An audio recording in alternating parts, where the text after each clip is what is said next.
In the studio with me is Gayle Trotter, attorney, writer, senior fellow at the Independent Women's Forum, IWF.org, and her own website is Gayle, Gayle, Trotter, TROTTER.com. Gayle, welcome back. Thanks for having me. Nice to have you here with us.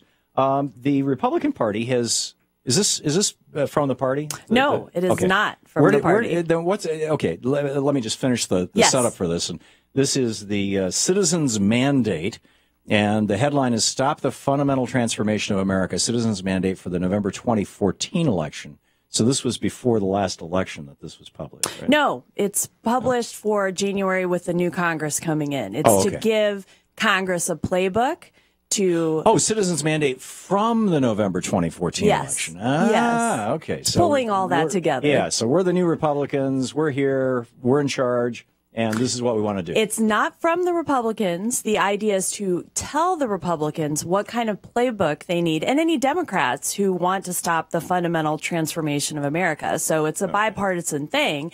And as you know, there are many Democrats who do not support what President Obama is doing, like Keystone Pipeline. They want to see President Obama to advance the Keystone Pipeline. He did get 9 Democrats to vote with the Republicans on that. Yes. Yes. So there are many opportunities to reach across the aisle with the Citizens Mandate that's supposed to be a playbook to challenge President Obama. President Obama is a basketball-loving president. He said he's in the 4th quarter of his presidency, and he's going to continue to play offense. So even though the Democrats kind of had their legs cut off in the midterm elections, he's not giving up. He's not ceding a quarter. Do you think, I mean, he might be looking at the numbers in the last 3 elections in the Senate.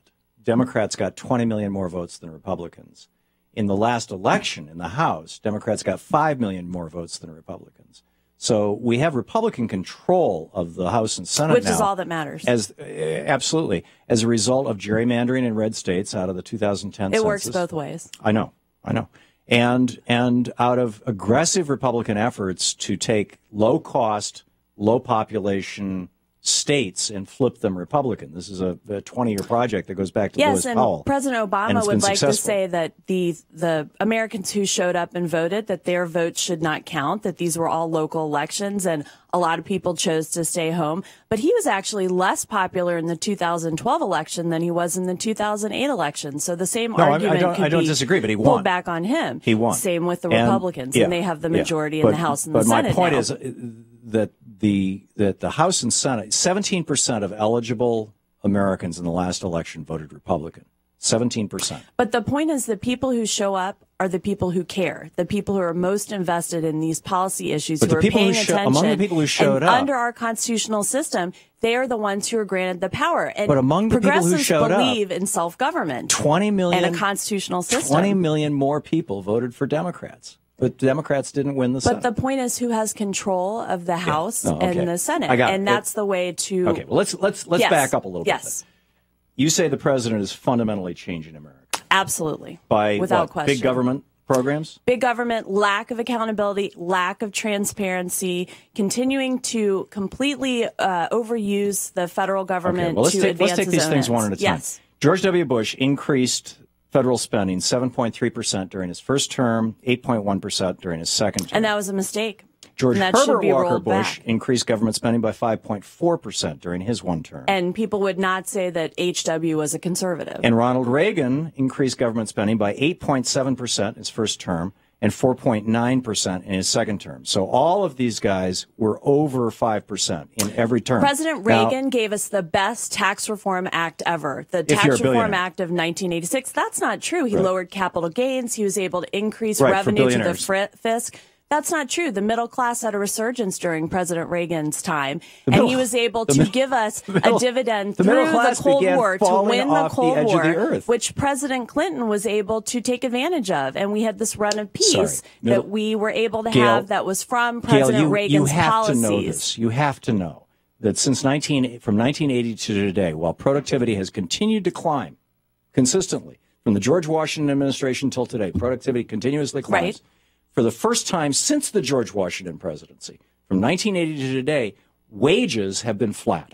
And we see that as a result of President Obama's policies. No, since 1980, Obama was Reaganomics. Obama was in high school in 1980. And who is president right now? Who is responsible for the difficulty that workers have right now finding jobs? Who is the architect of Obamacare? Not Jonathan Gruber. President Obama was the architect of Obamacare. Here's who's responsible for the president having difficulty having jobs. Why are more people on food stamps right now than have ever been Paul in the Ryan, history of the Eric Republic? Cantor, Kevin President McCarthy, Obama. Pete Sessions, Jeb Henseling, Pete Hoekstra, Dan Lundgren, Jim DeMint, John Kyle, Tom Coburn, John Ensign, and Bob Corker. These guys got together the night that Obama was inaugurated in 2009 while he and his wife were dancing. They had a 4-hour meeting at the Caucus Room restaurant, and they came out of that meeting saying, we will destroy his presidency. What, in fact, what Pete Sessions said to the National Journal in March of 2009, he said, Taliban insurgency. We understand perhaps a little bit because of the Taliban, or a little bit more because of the Taliban. Insurgency is the way they went about systematically understanding how to disrupt and change a person's entire process. We need to understand that insurgency may be required when dealing with the other side. And then he went on to say, we will become insurgency. Has Kevin McCarthy said we've got to challenge them on every single bill. Things to say about his political opponents in the United States than he does about ISIS, which is beheading Japanese citizens, people in the Middle East, selling women into sex slavery, beheading children. What does that have to do with... If you want to talk about an insurgency and destroying the presidency, Gayle, these are Fox News talking points. To target... Wait a second. Wait. Conservatives. You're going to Part of the reason why he won the 2012 election was because he was able to put a very influential, powerful agency of government, the IRS, to do his bidding to be able to target conservative groups that were trying to mobilize support against him. This is an absolute lie. You are here telling a lie. Then why was he not the first person to fire Lois Lerner, who went before because she was doing her job and doing her job by using the federal government to limit political speech? Do you want to be subsidizing? Wait a second. Do you want to be subsidizing liberal groups with your tax dollars?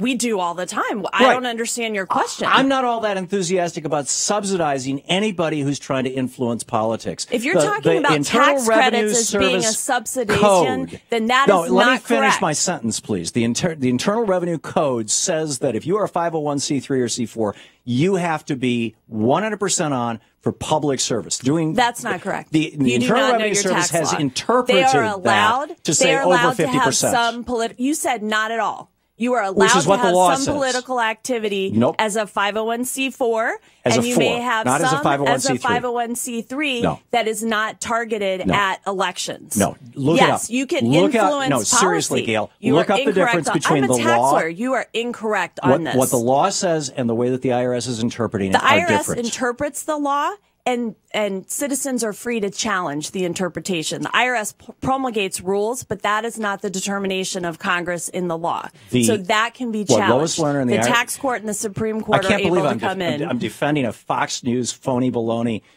quote scandal. Name calling. That's name calling. There's no there. Show the facts.